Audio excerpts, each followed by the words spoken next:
Episode 9 is often described as a film by J.J. Abrams as a way to connect it to the prequel trilogy, the original trilogy, as well as Star Wars Rebels and some of the EU and Legends material out there for the Star Wars franchise. This is Mike Zero. If you guys are new to the channel, do make sure to subscribe to see future Star Wars content. Now, one thing I will say that I am really looking forward to seeing in this movie is exactly how JJ is going to utilize the connections to Star Wars Rebels material. Now, we have been going over quite the number of hints before and indications of Ezra Bridger and Ahsoka Tano being in Episode 9. Now, these past couple of weeks or so, we've been learning a whole lot more about this film when it comes to some of the set leaks, the set designs, the concept art, and storyboard descriptions, etc. One of which has all to do with a major hint and/or indicator of Ahsoka Tano. Specifically, a description of an older female Togruta standing on the edge of a cliff in a white cloak, wielding a black staff with a lightsaber hilt on her belt. It's described that the character is codenamed AT, and is overseeing a large land battle in the distance between the Resistance and the First Order. The next goes over the character taking the robe off, revealing a more fit outfit that is very similar to Ahsoka's from Rebels Season 4. It's described that the character named AT decides to head into the battle on a land speeder toward the large First Order building. So I want to go over a couple of parts about this and as to why it's really making me very interested in the third act of Episode 9. So in case you guys did not know, the third act of Episode 9 is said to be quite chaotic, pretty much combining all beings around the galaxy to join together, to join forces in order to go up against the First Order and Supreme Leader Ren.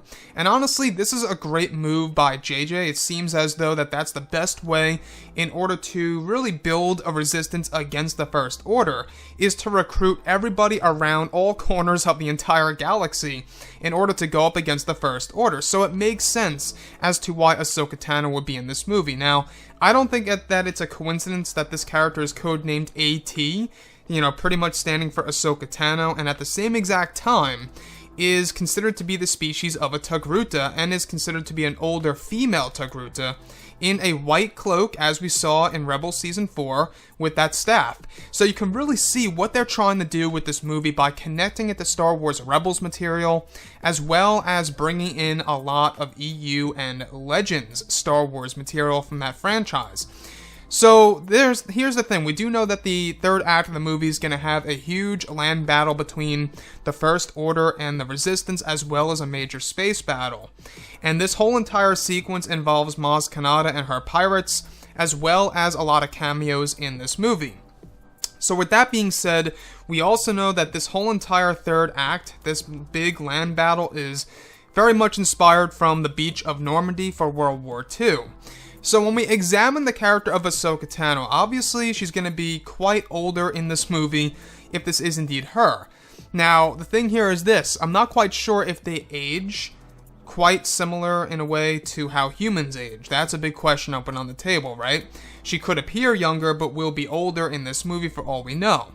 Now, we do know that J.J. Abrams has had numerous discussions with Dave Filoni while they were shooting Episode 9, and while J.J. was writing Episode 9, which is another reason to believe that this is also going to be an Ahsoka Tano sequence in Episode 9.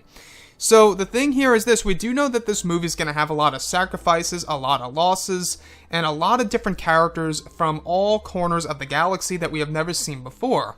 And the fact that this movie is going to have the most characters out of every single Star Wars movie to date, I think that it's something that's going to be very impressive. It really is. It seems as though that they are trying to do something on the scale of Avengers Infinity War, during that battle on, of course, during that battle over in Wakanda.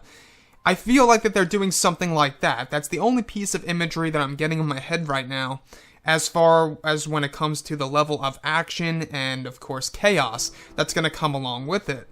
So, what do you guys think about Ahsoka Tano being in Episode 9? I know it's quite a controversial thought right now among many fans, because a lot of people don't necessarily want to see a cartoon character, an animated TV series character, being put into a live-action movie in Episode 9, for an example here. So, if you look at Rogue One, A Star Wars Story, they already did this with Saw Gerrera from the Clone Wars. They actually had Forrest Whitaker play the older version of that character. He wasn't, a big part of the movie per se. I mean, he was somewhat significant, but he wasn't the main character, quote unquote. But they were able to bring in the Clone Wars character and show us an older version of himself. And it was honestly an enjoyable character, in my opinion. I liked Saw Gerrera, Forrest Whitaker. I'm a big fan of that actor, and you can really see the potential of Disney and Lucasfilm and what they could really draw from the animated TV series, such as the Clone Wars and Star Wars Rebels. Anyways, guys, drop a comment below. Let me know what you think about all of this in the comments. And if you guys did enjoy the content for today, do make sure to drop a thumbs up on this video to support the channel. I thank you all so very much for the kind support, and I'll catch you guys next time.